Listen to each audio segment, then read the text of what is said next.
ইয়াতে এজোপা গছ আছে ৰাইট চাইডে এটা মুকলি জেগা আছে তাত বহি থাকে আজি ৰাতিপুৱা 10টা বজাত মই এটা দৌৰাই গৈছোঁ কিন্তু সেই দৌৰাই সমাধান কৰিব নোৱাৰি এই সমস্যাৰ যদি আমি সমাধান বিচাৰোঁ তাৰ কাৰণে আমি সকলোৱে সজাগ হ'ব লাগিব আজি কোনোবা মানুহৰ ঘৰত নতুনকৈ কোনোবাই যদি ড্ৰাগছ আসক্ত হৈছে মই আপোনালোকক অভিভাৱকসকলক কৈছোঁ আপোনালোকে গম পাব যে ল'ৰাটোৰ যিটো ব্যৱহাৰ তাৰ ব্যৱহাৰটো ড্ৰাষ্টিক চেঞ্জ হয় মানে হঠাৎ সলনি হয় আগতে যদি খুব ভালকৈ কথা বতৰা কৈছিল সকলোৰে লগত সি হঠাৎ ষ্টপ কৰিব সি কোনোবা এটা ৰুমত সকলো বহিব ল'ব তাৰ লগ বন্ধুবিলাক আগৰ ফ্ৰেণ্ডবিলাক এৰি হঠাৎ নতুন বন্ধু কিছুমান লগ ল'ব আপোনালোকে সাৱধান হ'ব যদি তেনেকুৱা কিবা হৈছে আপোনালোক সাৱধান হওক তাৰ লগত কথা পাতক যদি কিবা হৈ গৈছে এই হাতৰ এইবিলাক চাওক ক'ৰবাত বেজি চেজি মাৰিছে নেকি যিবিলাক মানে সাধাৰণতে হৈ থাকে চকুবিলাক চাওক যদি বেছি ৰঙা হৈছে অলপ বেলেগ ধৰণৰ হৈছে তো এই লক্ষণবিলাক চাই তাৰ লগত কথা পাতি আপোনালোকে তাৰ চিকিৎসাৰ ব্যৱস্থা কৰে চবৰে চিকিৎসা আছে কিবা এটা বিপদ হ'লে তাৰ সমাধানৰ উপায়ো মানুহৰ লগত থাকে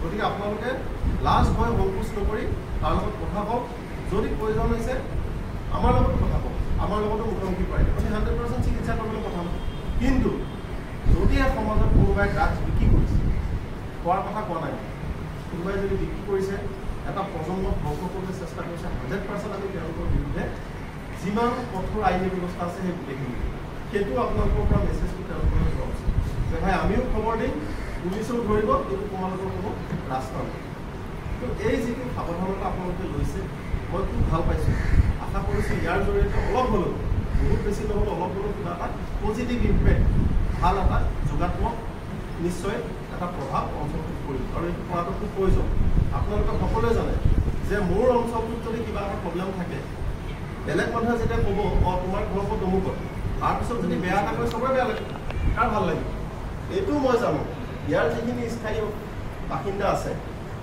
পুৰণি বাসিন্দা যিখিনি আছে এওঁলোক ইয়াৰে বাসিন্দা তেওঁলোকৰ এনেকুৱা ধৰণৰ বহুত বেছি উল্টা-পুল্টা ধৰণৰ মনোভাৱ নাই কিন্তু আমাৰ এই অঞ্চলবিলাকত কি হয় বহিৰাগত বহুত মানুহে আহি ভাড়াঘৰ লৈ থাকিছে বহুত মানুহে ভালদৰে তেওঁলোকক চোৱা চিতা নকৰাকৈ ঘৰ ভাড়া দিছে আপোনালোকলৈ অনুৰোধ থাকে যিবিলাক ভাড়াতীয়া আছে আপোনালোকে ভাড়াই ল'ব আজি এজন নাপালে বেলেগ এজন আহিব কিন্তু তেওঁলোকক আপোনালোকে ডকুমেণ্ট ফৰ্ম এটা দিব মই হিতাত দি পঠাইছোঁ আপোনালোকে কাইণ্ডলি ফৰ্মখন যিসকলৰ ঘৰত ভাড়াতীয়া আছে আপোনালোকে তেওঁলোকক দি দিব যে তহঁতি নিজৰ ফটোখন আৰু এই ঘৰকেইটা পুৰাই এটলিষ্ট আধাৰ হওক ভোটাৰ হওক এখন কাৰ্ড সহ আমাক জমা দিব লাভ কি হ'ব আপুনিও জানিলে আপোনাৰ ভাড়াতীয়াজনৰ অৰিজিনেল কি কিয় বিখ্যাত কাৰণ সি মুখেৰে কৈছে মই মোৰ পৰা আহিছোঁ সেই এখন কাগজ মোৰ থানাত কৰিছে বুলি তেওঁলোকক গম পাব লগে লগে তেওঁলোকৰ মনত এটা সেই যদি কিবা 2 নম্বৰী ধান্দা আছে যদি কি বেয়া মানুহ তাৰ মনত এটা ভয় সোমাব যে মই অলপ ইয়াৰ পৰা চাইকোটা ভাল কাৰণ মোৰ খবৰ তথ্য পাতি ইতিমধ্যে মোৰ ঘৰৰ মালিকে থানাত দি দিছে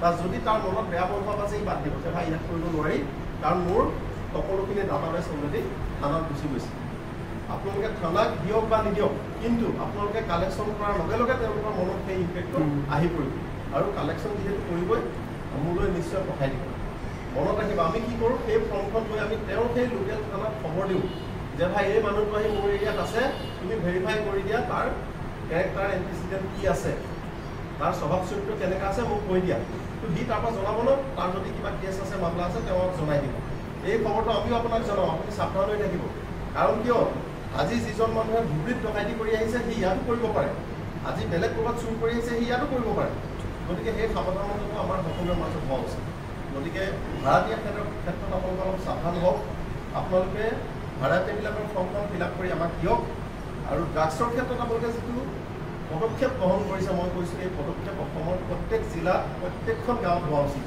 ইয়াৰ জৰিয়তেহে আমি ইয়াত সমাধান কৰিব পাৰিম কাৰণ ড্ৰাগছ নিৰ্মূল অকল আৰক্ষীয়ে কৰিব নোৱাৰে কাৰণ কি আইনী সুৰুঙা ইমানেই বেছি যে আমি এজন মানুহক আজি ধৰি মাৰি জেলত পঠাই দিলোঁ তাৰপিছত কি হয় তেওঁলোকে আদালতত জামিনৰ আবেদন কৰে নিৰ্দিষ্ট সময় থাকে সেই সময়ৰ ভিতৰত তেওঁলোকক জামিন দি দিয়ে মানে সি আকৌ ওলাই আহে যিটো ল'ৰা 10 তাৰিখে ওলাই আহে 12 তাৰিখে সি পুনৰ একেটা কামতে যায় যদি তাক নাইকিয়া কৰিব পাৰি কেনেকৈ এই এৱেৰনেছৰ জৰিয়তে এই সজাগতাৰ জৰিয়তে আজি ঘৰৰ মানুহ এটাক ক'ব লাগিব যে তই ভাই থাকি আহিলি এবাৰ আৰু এইটো কাম নকৰিবি কাৰণ বেলেগ কাম কৰিওতো মানুহৰ ঠাই আছে নাই নেকি ঠাই আছে অকল পৃথিৱীত এটাই নেকি যে আমি ড্ৰাগছ বেছিহে খাব পাৰিম কেতিয়াও নহয় গতিকে সেই মানুহখিনিক এই মেছেজটো পাব লাগে ঘৰৰ মানুহো এই কথাটো বুজিব লাগে আৰু ঘৰৰ মানুহো ক'ব লাগে নহ'লে কি হৈছে আজিৰ পৰা কেইদিনমান আগত মই 5 চালিৰ পৰা সেই 5 চালিৰ 4 দিনমান আগতে আছে তাৰ পৰা দুটা ল'ৰা ধৰি নিছোঁ তাৰে এটা ওলাই অহা মাত্ৰ 3 দিন হৈছে মানে সি জেলত গৈ ওলাই অহা 3 দিনৰ পিছত পুনৰ তাৰ হাতত মই ড্ৰাগছ পাইছোঁ। তাৰমানে কি? তাৰমানে তাৰ কোনো ধৰণৰ সংশোধন হোৱাই নাই। এই সংশোধনীটোৰ দায়িত্বটো কিন্তু আপোনাৰ। আজি আপোনালোকৰ ভাই বন্ধু ৰিলেটিভ কোনোবাৰ মাজত যদি আছে তাক কওক যে ভাই ৰাস্তাটো বহুত বেয়া, তুমি এৰি দিয়া। কাৰণ কি? আজি 500 টকা খাইছে, কালিলৈ 1000 টকা খাব। এই 500টো যোগাৰ কৰিবলৈ মানুহক কিমান কষ্ট আজি জুমে, আৰু কালিলৈ যেতিয়া 1000 টকা লাগিব কি কৰিব? অভিয়াছলি চুৰ কৰিব। একো নহ'লেও নিজৰ ঘৰৰ পৰা কিছুমান ভেলুৱেবল বস্তু নি হ'লেও বিক্ৰী কৰিবলৈ বাধ্য। এই পৰিস্থিতিটোৱে আমাৰ সমাজখনক ধ্বংসৰ মুখলৈ লৈ যাব পাৰে। এই ক্ষেত্ৰত আপোনালোকৰ সজাগতা সাৱধানতাই আমাৰ মূল মানে সহায়। আৰু তেখেতসকলে কালি এখন দেখাইছিলে, কমিটি গঠন কৰিছে, এখন মানে কমিটি বনোৱা হৈছে। আপোনালোকৰ যিটো অবজাৰভেশ্যন, আপোনালোকে কিছুমান কাম কৰিব। আমিও ড্ৰাগছ ধৰাৰ ক্ষেত্ৰত যথেষ্ট সাৱধানতা অৱলম্বন কৰোঁ। কাৰণ কি? যে ড্ৰাগছ কেছবিলাকৰ ক্ষেত্ৰত যিটো আমাৰ NDPS এক্ট বুলি কয়, আমি কিছুমান পাৰ্টিকুলাৰ প্ৰভিজন মানি চলিব লাগে। যেনেকৈ ধৰক বহুত সময়ত আমালৈ খবৰ আহে, ছাৰ ড্ৰাগছ খোৱা মানুহ দুটা পোৱা গৈছে। ঠিক আছে, হয় তেওঁলোক খোৱা। আমি গৈ পোৱাৰ সময়ত দেখা পালোঁ যে তেওঁলোকৰ লগত কিন্তু সেই ড্ৰাগছৰ কোনো ধৰণৰ বস্তু নাই। তেতিয়া কি প্ৰব্লেম হৈ থাকে? আইনখনৰ কিছুমান কথা থাকে। আমি সেই মানুহকেইজনক যদি জেলত পঠাই দিওঁ তেওঁলোকে নাৰাখিব। কাৰণ আদালতে কি কৰিব? তেওঁলোকে ডিনাই কৰিব, ৰাখিবলৈ অস্বীকাৰ কৰিব যে তেওঁলোকক আপুনি কিয় ধৰি দিছে। তেওঁলোক আসক্ত হয়, কিন্তু আপুনি আদালতে ধৰা নাই। গতিকে এই বস্তুবিলাকৰ কিছুমান কথা থাকে।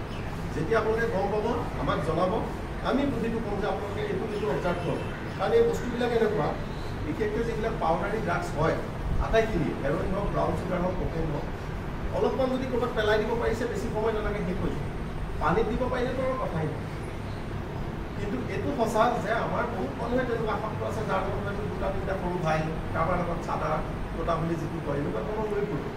আপোনালোকৰ কাম হ'ল এই মানুহজনক ধৰাৰ সময়ত আৰক্ষীৰ সহযোগত এনেকুৱাকৈ ধৰিব লাগে যাতে তেওঁ এই বস্তুখিনি পেলাই দিয়াৰ বা নষ্ট কৰাৰ সুবিধাটো নাপায়। কাৰণ পিছৰ পৰ্যায়ত আইনী সুবিধাখিনি তেতিয়াহে আমি পাম।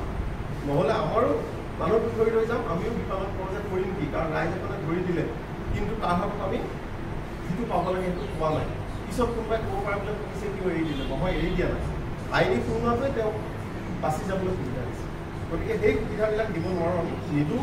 আপোনালোকে সেইবিলাক ভালকৈ চাব, খবৰ দিব, যোগাযোগ কৰিব। মোৰ নম্বৰ মই কালি তেখেতসকলক শ্বেয়াৰ কৰি দিছোঁ, আপোনালোকে সকলোৱে কালেক্ট কৰি ল'ব, কিবা থাকিলে জনাব। 100ৰ ভিতৰত 100% ড্ৰাগছৰ ক্ষেত্ৰত মোৰ পৰা সহযোগিতা হ'ব। উদ্দেশ্য সকলোৰে একেটাই, ড্ৰাগছ নিৰ্মূল হ'ব লাগে, নতুনকৈ উঠি অহা প্ৰজন্মক আমি সুৰক্ষিত ৰাখিব লাগে। কিন্তু আপোনালোকৰ প্ৰচেষ্টা ধন্যবাদৰ পাত্ৰ। সকলোকে মই পুনৰবাৰ ধন্যবাদ জনাইছোঁ। যিসকলে আয়োজন কৰিছে তেওঁলোককো ধন্যবাদ জনাইছোঁ। আপোনালোকৰ যিটো পদক্ষেপ তাত আমি 100% সহযোগ কৰিম বুলি মই প্ৰতিশ্ৰুতি প্ৰদান কৰিছোঁ, আৰু ইয়াকে কৈ মোক